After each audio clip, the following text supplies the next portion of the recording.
Hey, what's happening, everyone? I hope that you guys are having a great day, especially right now, a great holiday, even though all my stuff is cleaned up over here.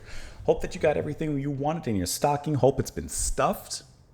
Thank you for showing up, stopping by. Today, we're going to listen to The Bluebird. This is originally by Charles Villiers Stanford, which was composed in 1910. And we're going to listen to the version by VOCE8. If I still believe that's how you pronounce their name, but forgive me if it is not. We're listening to this because it was suggested and sponsored by Jaybird. Jaybird, thank you so much for the suggestion. Really, really appreciate that. My friend up in Michigan, where I've always looked at a place to live up there, but just never hasn't come true or anything like that. But thank you so much, Jaybird. I appreciate the suggestion. And you said over on the Discord that specifically you wanted to dedicate this reaction to everyone on Discord, especially Jim Warner, who throughout the past few months and this whole year has taken us on like this nice picturesque journey through different places on the English countryside and such. And it's been really cool. So thank you guys as well over on Discord. Really appreciate it. Really appreciate the community we have over there. Just a cool place to hang out, which you can go hang out if you want as well, if you're interested. So let's go ahead and listen to the track here. I was suggested to watch the video as well because it shows them performing, but unfortunately, just due with the copyrights, I just can't risk that right now. So we're going to go ahead and listen to the audio as per usual. We'll go ahead and listen to it. We'll discuss it a little bit after. This is off of their album 20, by the way. Here we go.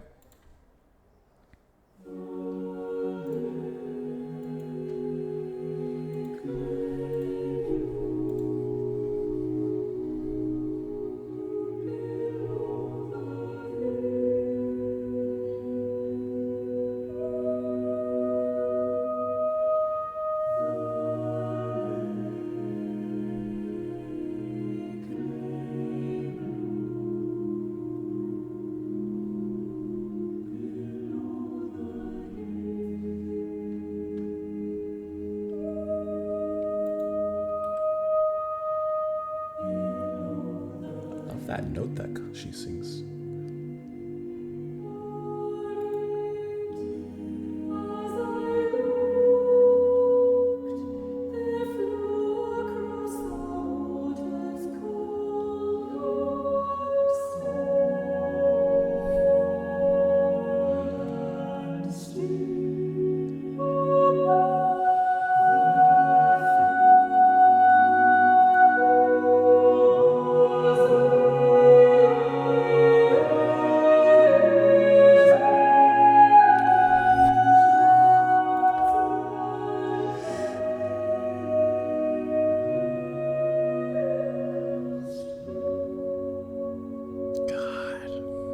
That is perfect.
I mean,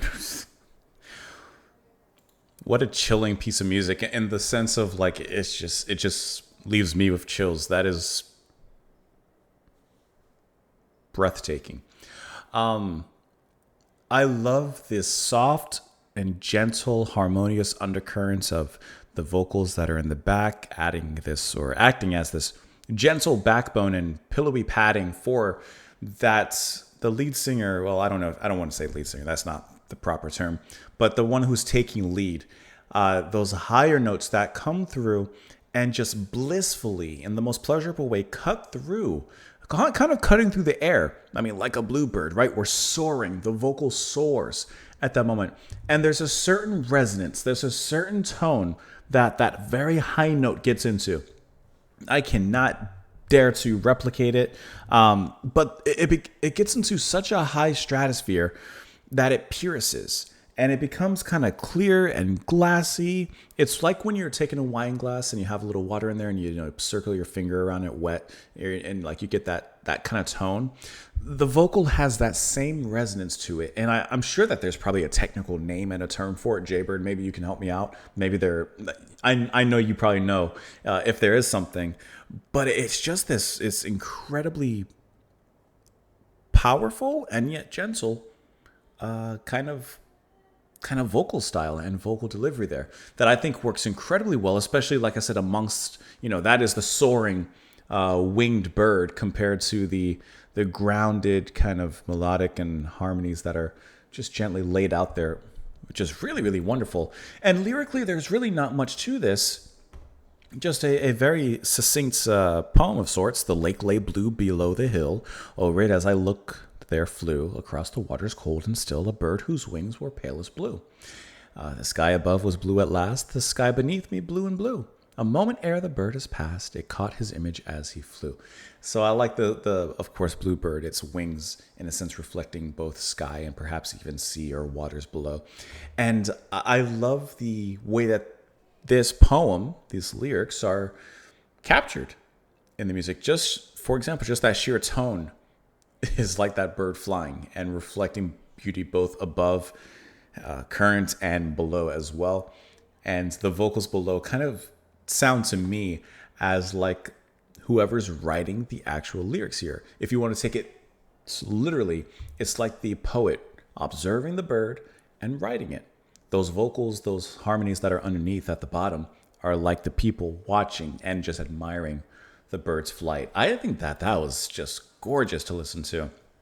And such a short piece, but a very effective one, I would say. Looking at this, of course, it says composed in 1910, set to the words of Leo Sue Blue, I hope I said that right, a poem by Mary Elizabeth Coleridge, which depicts a blue bird in flight over a lake. There you go, not a sea, a lake. I don't know. I didn't say that. Let's see, written for SAATB choir, soprano, divided altos, tenor, and bass. Okay, that makes sense what that means with that. Okay. It's the third of Stanford's 8-part songs, which are all settings of text by Coleridge. Widely performed by choral societies in England during Stanford's life and is considered one of the best English part songs ever written. What's a part song? A form of choral music that consists of a song to a secular or non-liturgical, liturgical sacred text. Okay, so it has nothing to do with religion, basically, right? Is that what I'm getting out of it? Yeah, okay, secular, if you will. Let's see, before composing this, he had already established himself as an accomplished writer of part songs. He began writing 3 collections of them in Elizabethan style, the first of which was praised by Musical Times. The Bluebird comes from OP 119, collection of part songs, and is one of the most famous examples of the form. Let's see. Listen, like the key of G stuff, that doesn't necessarily personally interest me, but I look for like those kind of little interesting facts. It uses harmonic, rhythmic, and other elements of the music to depict the imagery of the poem. The soprano plays an important role in illustrating the bluebird itself. The wide range in the soprano line is illustrating the bird's free flight across the lake, and the repeated instances of the word blue as the bird hovering. That is really, really cool. And I didn't think about that, but that's, like, I guess in my mind, I'm thinking, of course, of the soaring note, acting like the soaring bird, but I didn't really think of that as like the hovering, that blue part. That is that held sustained note that you hear. That is really, really interesting.